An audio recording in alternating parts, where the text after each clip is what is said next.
Hello everyone and welcome back to another video. Today we'll be taking a look at another British Informatics Olympiad question, and we'll be looking at the 2021 question 3. So let's have a quick look at the question. I'll let you have a quick read before I then jump to the whiteboard to explain it. Okay, so pretty much the question wants us to output the minimum number of moves required to get to a certain string, A, B, C, D. And we obviously start from nothing. So when we start from nothing and we want the minimum number of moves to get to a certain string.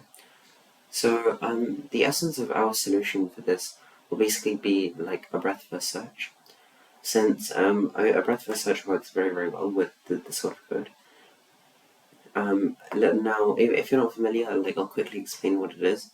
So we initially start with nothing, and then we have all the possible options stemming from this particular place. So if we start from nothing, then our first one can only be an A, since we have to add a letter, since we can't rotate, since we have nothing, and we also can't swap, since we don't have any two letters, so we have to add a letter. Now from A, again, our only possible choice is B, since we can't swap rotate, since those would be meaningless. So we have to add B. So then what this would amount to is AB as our new string. Now what we can do is we have a few choices. We can either swap, which would cause AB. We can rotate, which would, this would cause BA. My bad. We can rotate, which would also cause BA. Or we can add another letter. This would cause ABC.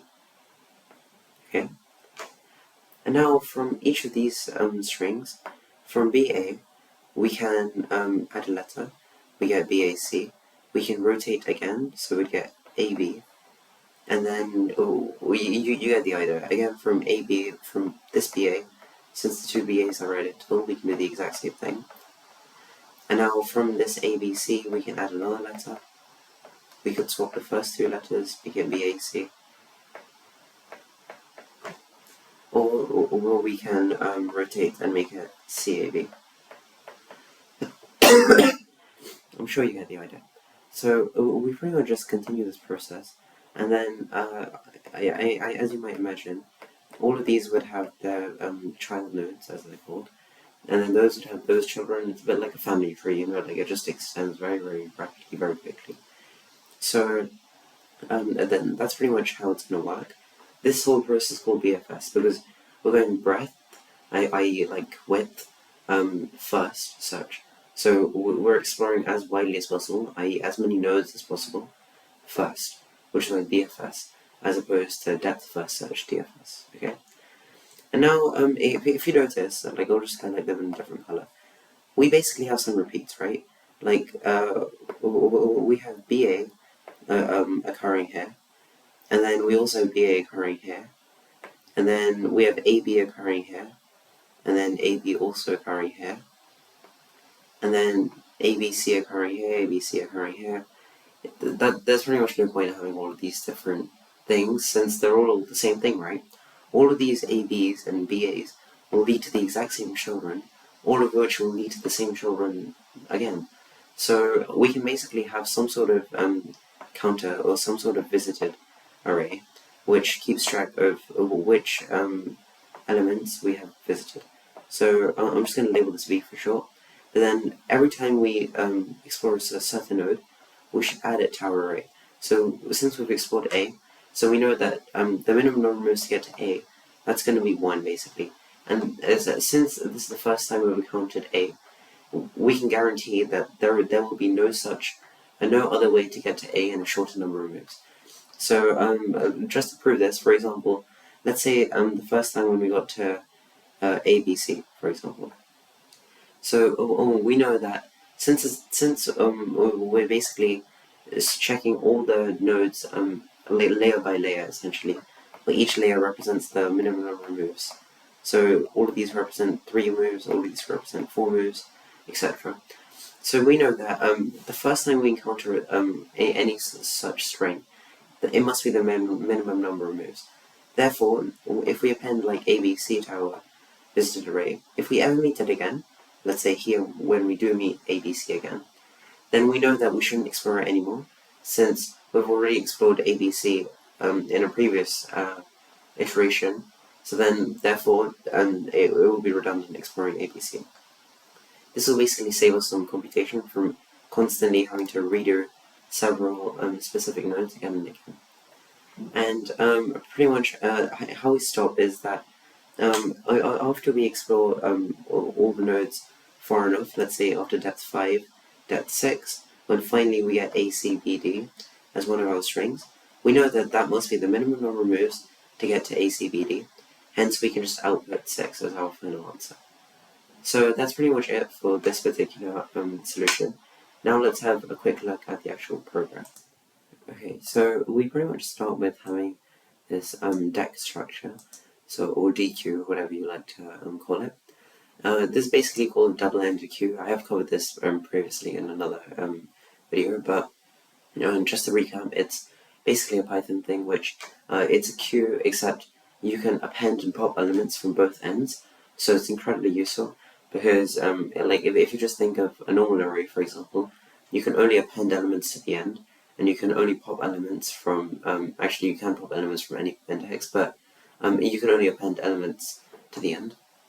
But in QuickTime, I should mention, because it's possible to do append and pop to any element, but it would be slow.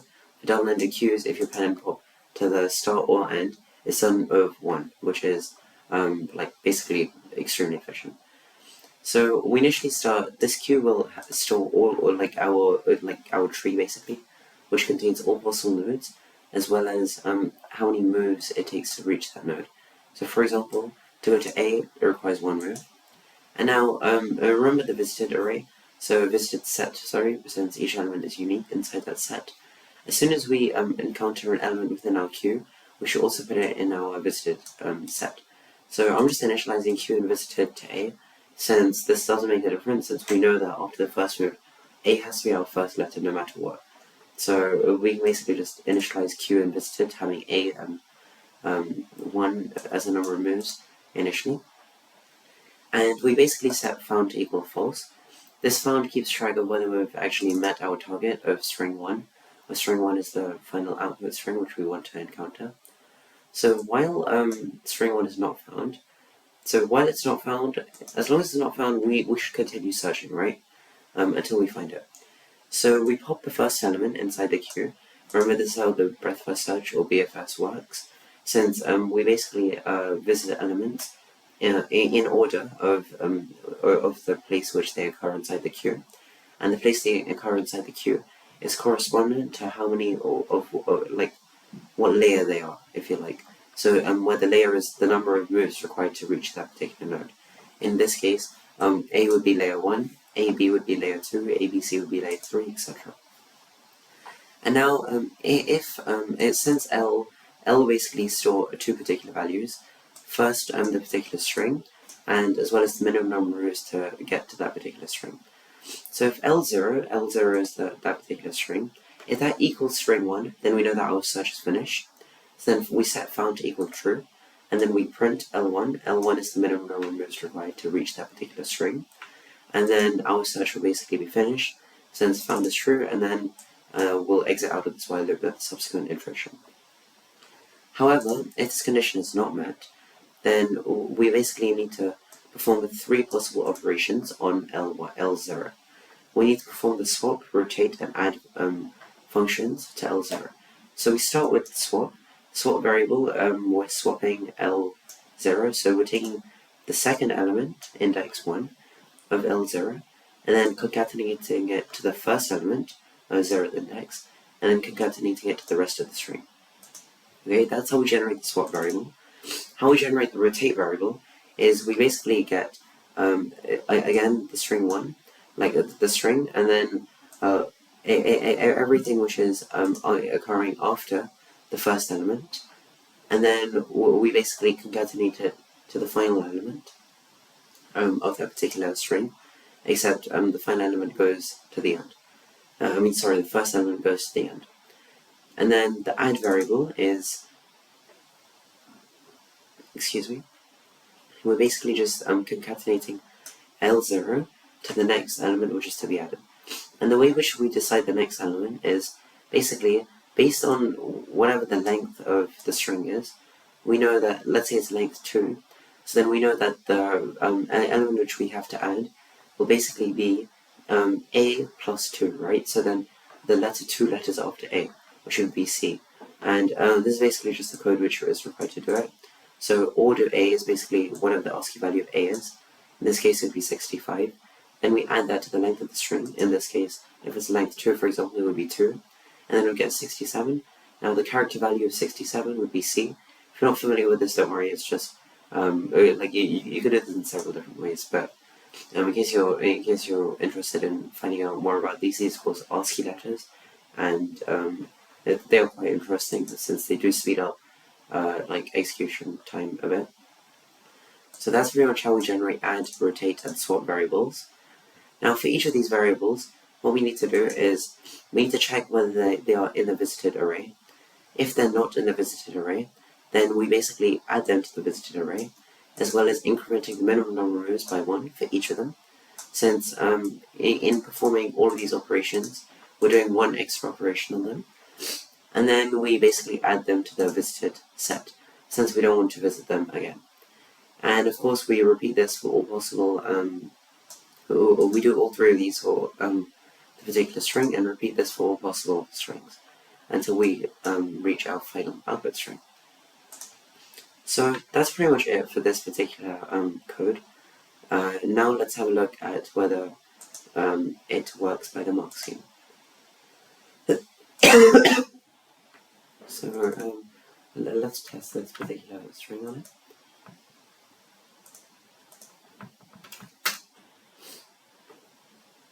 And as you can see, it does indeed output 21 pretty quickly as well. And maybe let's test it on another one. 15, yeah, sure.